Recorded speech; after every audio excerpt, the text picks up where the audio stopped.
Chaque année, la France célèbre le 14 juillet comme étant le jour de la fête nationale. Mais alors, pourquoi cette date est-elle si importante? Pour le savoir, remontons quelques siècles en arrière, plus précisément en 1789. Louis XVI dirige depuis 1774 la France, à travers une monarchie absolue de droit divin. Ainsi, il concentre tous les pouvoirs, exécutifs, législatifs et judiciaires.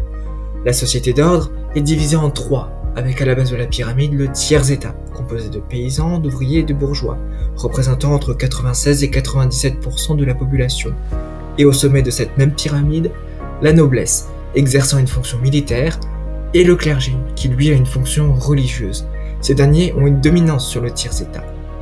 Le tiers-état sera d'ailleurs à l'origine de la Révolution française de 1789, événement faisant partie des plus grands bouleversements de la société française. La population du tiers-état exigeant un divorce avec les privilèges que détiennent la noblesse et le clergé. En effet, à la fin des années 1780, on assiste à une crise nationale, politique, économique, militaire. Les causes à cela sont les inondations, les sécheresses et la grêle, entraînant des mauvaises récoltes et une spéculation du blé par les Anglais. Ces deux causes sont responsables des pénuries, voire de la famine généralisée chez les membres du tiers-état les plus pauvres, avec une hausse des prix du pain. Un ras-le-bol général exprimé par le tiers-état puisque ses membres, bien que pour la plupart soient très pauvres, doivent payer de nombreux impôts pour financer les plus riches de la société qui ne payent pas d'impôts. Autrement dit, les classes sociales privilégiées, conséquence d'un régime féodal, c'est-à-dire la noblesse et le clergé. Mais ces impôts servent aussi à financer l'État, affaibli par un déficit budgétaire chronique, notamment causé par l'aide apportée aux États-Unis dans le cadre de la guerre d'indépendance contre les Anglais. Pourtant, le roi se permet de faire bénéficier les plus riches de grosses pensions, comme par exemple à la comtesse de Polignac. Enfin, la diffusion des idées des Lumières, un mouvement intellectuel provenant à l'origine d'Allemagne et d'Angleterre, deux pays protestants aux idées calviniennes, apparaît en France à la fin du XVIIe siècle. Influencés par ce modèle, les philosophes des Lumières critiquent certaines facettes de la société de l'Ancien Régime, bien qu'ils conservent certaines idées conservatrices, en revendiquant plusieurs valeurs, comme par exemple la liberté et l'égalité, la séparation des pouvoirs, les tolérances politiques et religieuses. Leurs idées sont publiées entre 1751 et 1772 dans l'encyclopédie de Diderot et d'Alembert, où sont rassemblées toutes les connaissances dans tous les domaines de plus de 300 personnes, scientifiques, philosophes, mathématiciens, etc., parmi lesquels se trouve l'esprit des Lumières, qui prône, pour la plupart d'entre eux, la fin de l'absolutisme monarchique. L'encyclopédie est un véritable succès d'édition qui va influencer les bourgeois du tiers-état dans leur position, puisque ce sont, de manière générale, les seuls membres du tiers-état à savoir lire. Bien que certains ministres comme Necker, qui sera par la suite renvoyé par le roi, souhaitent aller chercher l'argent manquant chez les nobles et le clergé, ces derniers refusent pour ne pas renoncer à leurs privilèges. Pour exprimer son désaccord et revendiquer sa souveraineté, le tiers-état, qui représente quasiment la totalité de la nation, part monter sur la capitale. Le régime monarchique est contesté. C'est dans ce contexte tendu que Louis XVI décide, un peu désespérément, de convoquer les États généraux en mai 1789, une première depuis 1614. Par conséquent, partout en France, la population vote pour les représentants des trois ordres dans le but de rédiger des cahiers de doléances qui seront in fine au nombre de 60 000 environ. Les États généraux s'ouvrent le 5 mai 1789 vers 8 h dans la salle des menus plaisirs localisée à Versailles. Plus de 1000 députés s'y rassemblent pour consulter les doléances du peuple français et les voter ou non.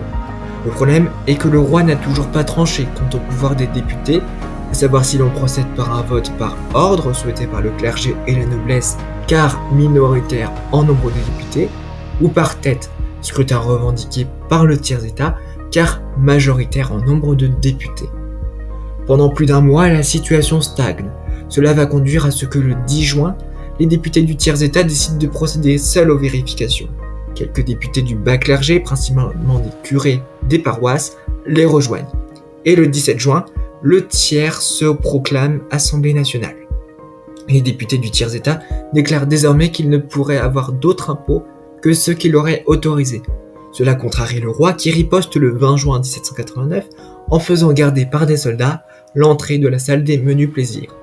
Les députés de l'Assemblée nationale décident par conséquent d'aller se réunir dans la salle du Jeu de Paume, à Versailles, et bailli député de Paris annoncera que, je cite, tous les membres de cette assemblée prêteront à l'instant serment solennel de ne jamais se séparer et de se rassembler partout où les circonstances l'exigeront jusqu'à ce que la constitution du royaume soit établie et affermie sur des bases solides. Tous les députés présents signent le serment, excepté Joseph Martin d'Or. 2 jours plus tard, l'Assemblée nationale est rejointe par 148 députés du clergé. Le 23 juin 1789, une séance royale est organisée.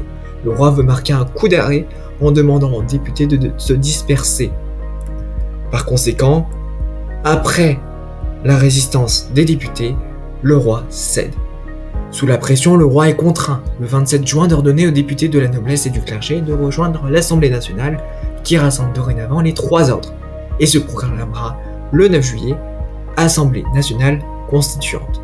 Ainsi, la monarchie absolue est abolie puisque la souveraineté passe du roi aux représentants de la nation. Après avoir renvoyé Necker, ministre des Finances favorable aux réformes le 12 juillet 1789, le roi veut reprendre le contrôle de la situation. Il masse des troupes aux portes de Paris.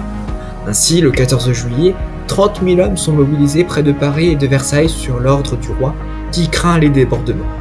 Au matin même du 14 juillet, une insurrection menée par une foule de peuple parisien a lieu aux Invalides, où il s'empare de 30 000 fusils et de quelques canons. Plus tard dans la journée, s'observe une révolte populaire à la prison de la Bastille, au cours de laquelle près de 1000 Parisiens s'y rassemblent, dans l'objectif de piller ce symbole de l'arbitraire royal. Mais cette prise d'assaut s'annonce être un massacre.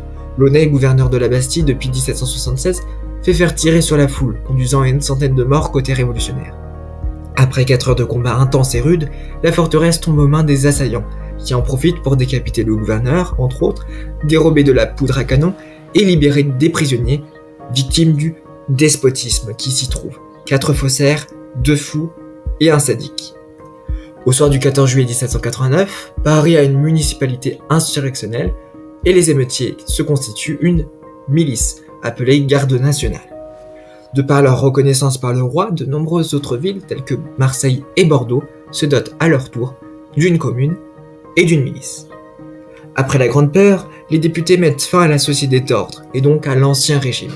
Dans la foulée est adoptée le 26 août la Déclaration des droits de l'homme et du citoyen, qui fixe les grands principes de la modernité politique en un préambule et 17 articles, et permettent d'affirmer la souveraineté nationale. La DDHC codifie les idées maîtresses de la philosophie du XVIIIe siècle. La Déclaration française se veut universelle en insistant sur de nouveaux principes, les droits naturels de l'homme, qui mettent en avant la souveraineté de la nation, le respect des libertés individuelles, l'égalité devant la loi, ou encore le droit à la propriété. Un an plus tard, le 14 juillet 1790, a lieu la fête de la Fédération sur le Champ de Mars, où la nation tout entière fête l'anniversaire de la prise de la Bastille. Cette journée vient aussi célébrer l'unité du roi et de la nation. En effet, Louis XVI jure de maintenir et de respecter la Constitution en cours de rédaction, bien qu'il soit hostile aux réformes. Toutefois, il faut attendre 1880 pour que le 14 juillet soit proclamé fête nationale. Mais alors, que fête-t-on vraiment? La prise de la Bastille ou la fête de la Fédération? Avant de te révéler la réponse, n'oublie pas de t'abonner, liker et partager si cette vidéo t'a appris quelque chose. Ça m'aide énormément à faire vivre la chaîne et à continuer à te raconter l'histoire autrement. Revenons à nos moutons. En 1880, 10 ans après la chute de Napoléon III et la naissance de la Troisième République, la France cherche à se rassembler autour d'un symbole fort, avec l'ambition de faire durer le projet républicain. Après la présidence du monarchiste MacMahon, entre 1871 et 1879, ce sont les républicains modérés et socialistes qui prennent le pouvoir. C'est dans ce contexte qu'émerge l'idée de faire du 14 juillet une fête nationale. Pour les républicains, farouchement opposés à la monarchie, la prise de la Bastille représente parfaitement la victoire du peuple et l'essor de la République. Mais pour les monarchistes, célébrer cette journée, c'est glorifier la chute de la monarchie. Une humiliation inacceptable. De cette tension naît un compromis. On choisit de commémorer le 14 juillet 1790 la fête de la Fédération, un événement d'union entre le roi et le peuple, entre partisans d'une république et défenseurs de la monarchie, acceptable pour les deux camps. Ainsi, officiellement, la fête nationale célèbre la fête de la Fédération, mais officieusement, dans les esprits, c'est bel et bien la prise de la Bastille que nous célébrons. Mais alors, de nos jours, quel sens prend exactement le 14 juillet? Aujourd'hui, le 14 juillet s'inscrit dans la continuité du projet républicain. C'est avant tout un moment de rassemblement de la nation. À travers les défilés militaires, les musiques, les bals, les feux d'artifice, on célèbre la République, la liberté et les valeurs communes dans un esprit de mémoire et d'unité. Mais derrière toutes ces festivités, le 14 juillet est aussi une invitation à réfléchir sur ce que signifie aujourd'hui d'être citoyen dans une république et sur les moyens à mettre en place pour faire vivre concrètement les valeurs de liberté, d'égalité et de fraternité. Car célébrer le 14 juillet, ce n'est pas seulement fêter le passé, c'est aussi s'interroger sur l'avenir. Ainsi, le 14 juillet n'est pas une fête choisie au hasard, c'est un devoir de mémoire. La démocratie, les droits, les libertés ne vont jamais de soi et il faut les défendre chaque jour. Je vous remercie d'avoir regardé cette vidéo jusqu'au bout. Si vous avez aimé cette vidéo, n'hésitez pas à la liker et à vous abonner à ma chaîne. Et on se dit à très bientôt pour de nouvelles vidéos.